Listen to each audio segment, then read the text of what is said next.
고린도후서 11장 23절부터 25절에는 다음과 같이 기록되어 있습니다. 저희가 그리스도의 일꾼이냐 정신없는 말을 하거냐 나도 더욱 그러하도다.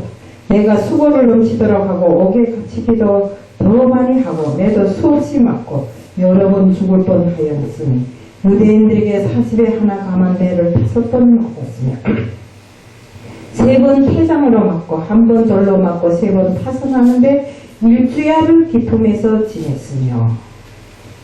저는 오늘 환난 중에서도 기뻐해야 한다는 제목을 들고 나왔습니다.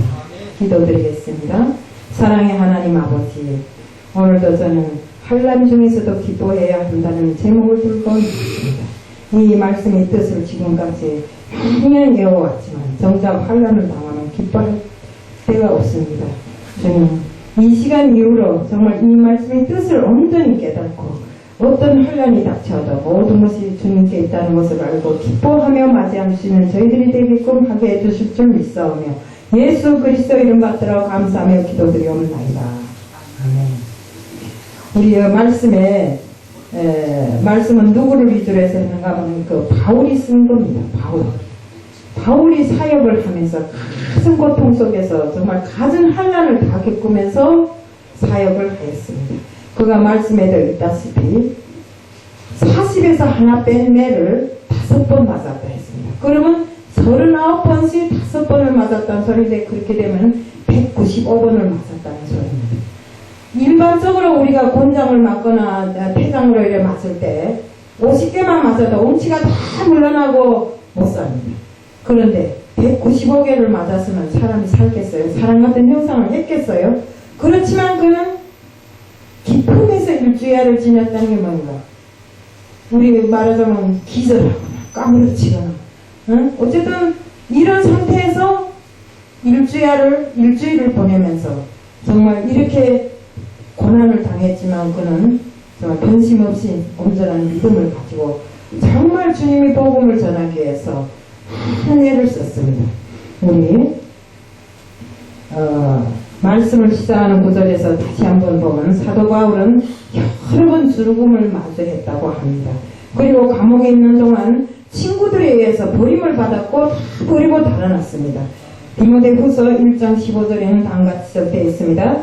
아시아에 있는 모든 사람이 나를 버린 이 일을 내가 아나니 그 중에 부겔러와 호목에 내가 있느니라. 아멘. 그럼에도 불구하고 바울은 복음을 전하기 위해서 정말 그것을 추구하기 위해서 사생결단하고 정말 복음 전하는 일을 게을리하지 않았습니다. 저는 바울이라는 영화를 봤는데 참말로 바울이 감옥에서 있으면서도 복음 전하는 일을 게을리하지 않았고 정말 내가 선 자리가 감옥이든 어떤 곳이든 내가 있어야 할 자리는 바로 주님께서 정해준 자리고 주님이 복음을 전해야 될 자리이므로 나는 감옥에 있다 할지라도 이것이 내 앞에 차려진 사명이라고 이렇게 말하더라고요. 저 같으면 감옥에 들어가서 그런 말을 못할 것 같아요.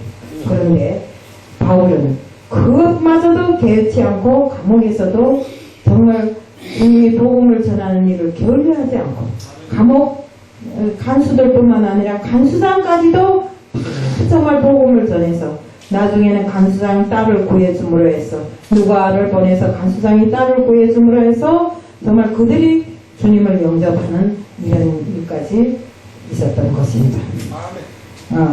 우리가 로마서 5장 3절 4절에는 정말 다음같이 기록되어 있습니다. 다만 이뿐만 아니라 우리가 환난 중에서도 즐거워하나니 이는 환난은 인내를 인내는 연단은 소망을 이루는 줄 아미로다 라고 말씀합니다. 얼마나 이것이 축복된 생각입니까? 그 뜻은 어려운 시기들이 있을 수 있지만 우리는 우리 영광을 위해서 항상 기뻐하고 항상 즐거워해야 되는 것입니다. 우리가 어려움을 당할수록 기뻐하고 즐거워하는 인내를 키우고 그 인내를 통해서 우리가 연단되면서 더 큰 일꾼으로 이렇게 자라날 수 있는 길을 마련하게 되는 것입니다. 야고보서 1장 2절에서 내 형제들아 너희가 여러가지 시험에 빠질 때 그것을 기쁨으로 여기라고 말씀했던 것을 이 말씀의 반복인 것입니다. 문제와 상관이 없습니다.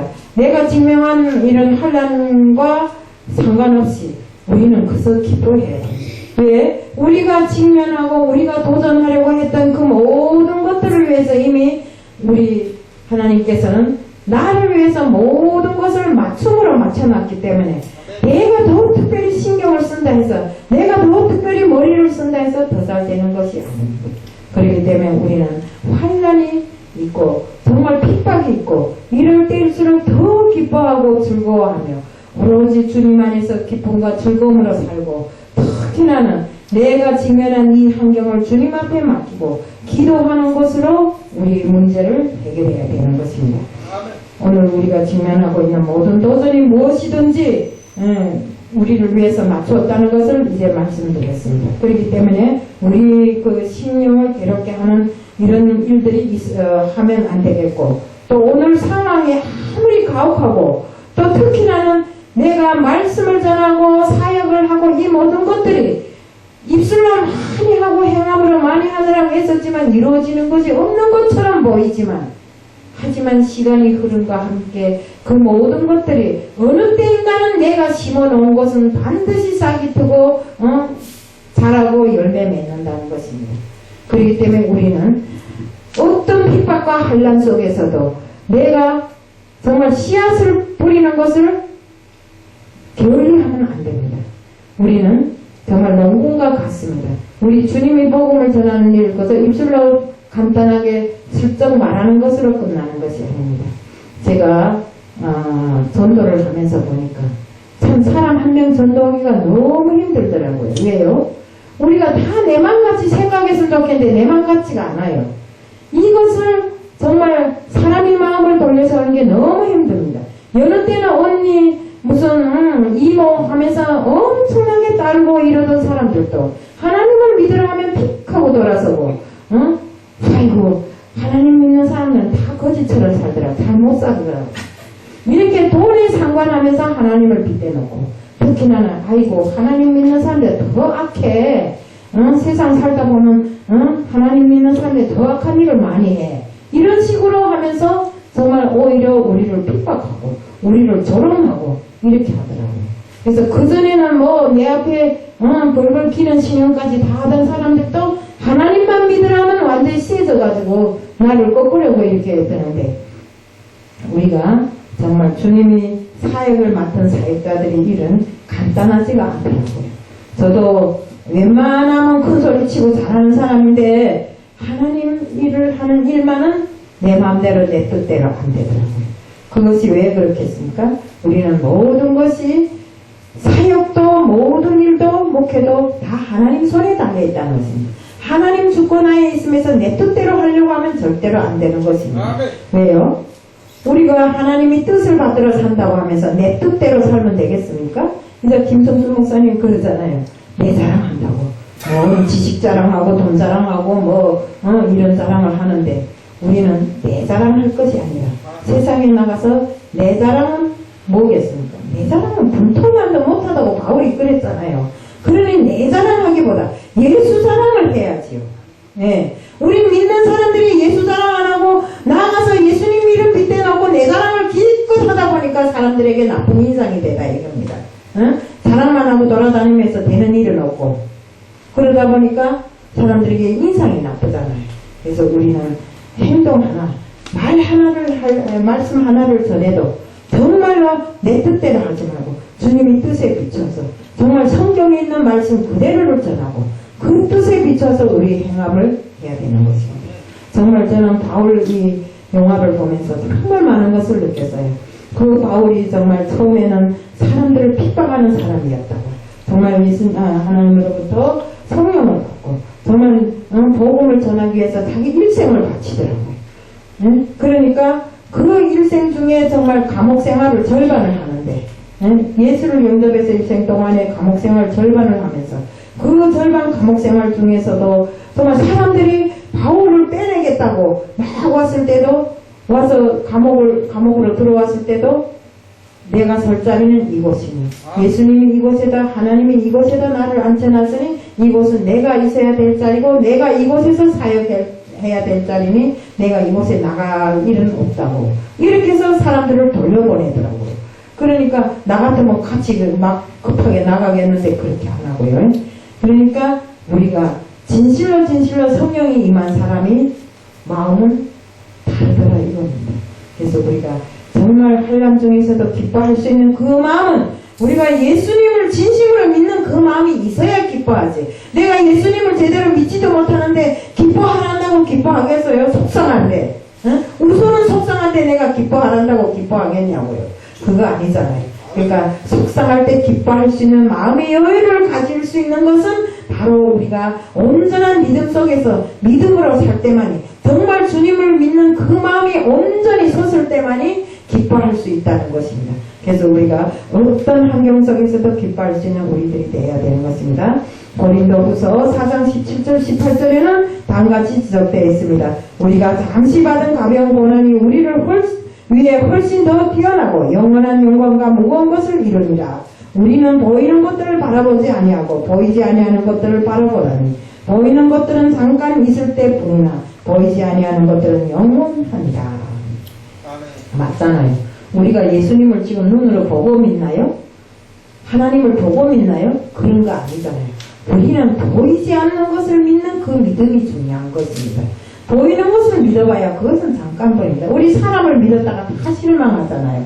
사람에게 다 배신당하고 실망하잖아요. 저도 그랬어요. 이 한국에 와서 처음에 그저 나만큼 믿었다가 다 패하고 다 정말 망해버렸어요.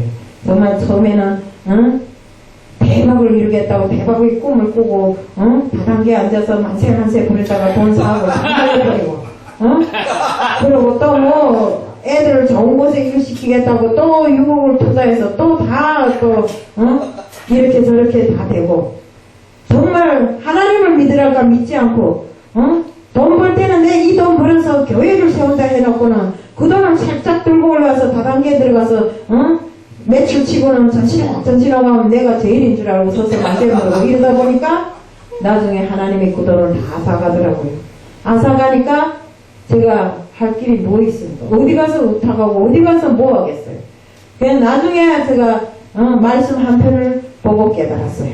아, 주님께서는 주시는 이도 주님이시오 거두시는 이도 주님이시구나. 그러니 나한테 주셨다가 내가 하나님을 믿으란데 분명히 믿을 사람인데 믿으란데 안 믿고 저렇게 하니까 나한테 다 뺏들어갔구나.